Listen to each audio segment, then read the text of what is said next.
Hi, this is a review of Three Men in a Boat by Jerome Jerome. I just want to get this out of the way before I start the review. The only reason I'm telling you this is because it's so dumb and so hilarious that I just couldn't keep to myself. And before I tell you, you just have to remember, everybody makes mistakes. Everybody has those days. The title clearly states Three Men in a Boat, and it has the extra added title of To Say Nothing of the Dog. Well, while I was reading this book, I just kept wondering, why are there 4 men? I don't understand. There are 4 men in this boat, and it's called Three Men in a Boat. I'm so confused, and I'm not kidding when I tell you that it took me about 100 pages to figure out that the 4th name was the dog. You know, sometimes when a character is introduced, you imagine them with blonde hair, and even when a couple of pages later it's explained that the person has brown hair, you will keep imagining them with blonde hair for the entire book. That's what I did, but with a person who's actually a dog. Throughout the book, they kept calling him Old Dog, and he kept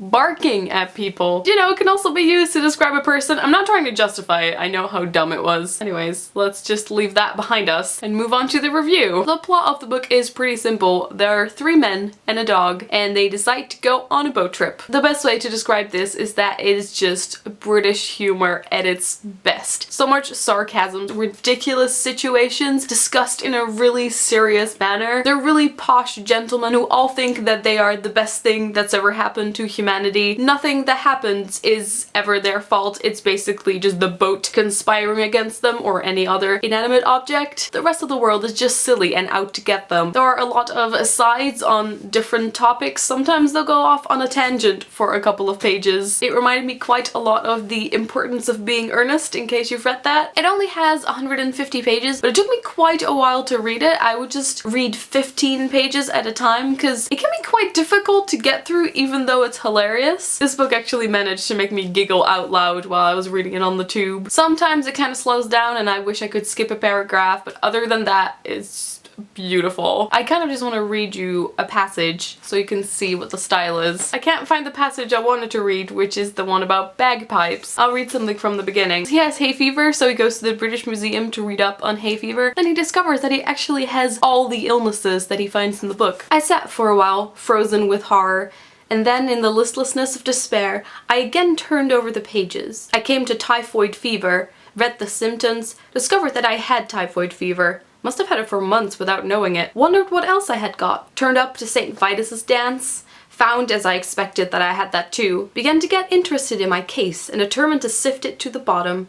And so started alphabetically. Read up ague and learnt that I was sickening for it, and that the acute stage would commence in about another fortnight. Bright's disease I was relieved to find I had only in a modified form, and, so far as that was concerned, I might live for years. Cholera I had, with severe complications, and diphtheria I seemed to have been born with. I plodded conscientiously through the 26 letters, and the only malady I could conclude I had not got was housemaid's knee. I felt rather hurt about this at first. It seemed somehow to be a sort of slight. Why hadn't I got housemaid's knee? Why this invidious reservation? After a while, however, less grasping feelings prevailed. I reflected that I had every other known malady in the pharmacology, and I grew less selfish and determined to do without housemaid's knee. I would say this is just pure brilliance. I can highly recommend it to everyone. If you've read Three Men in a Boat, you can let me know in the comments what you thought about it, and I will talk to you guys later. Doei!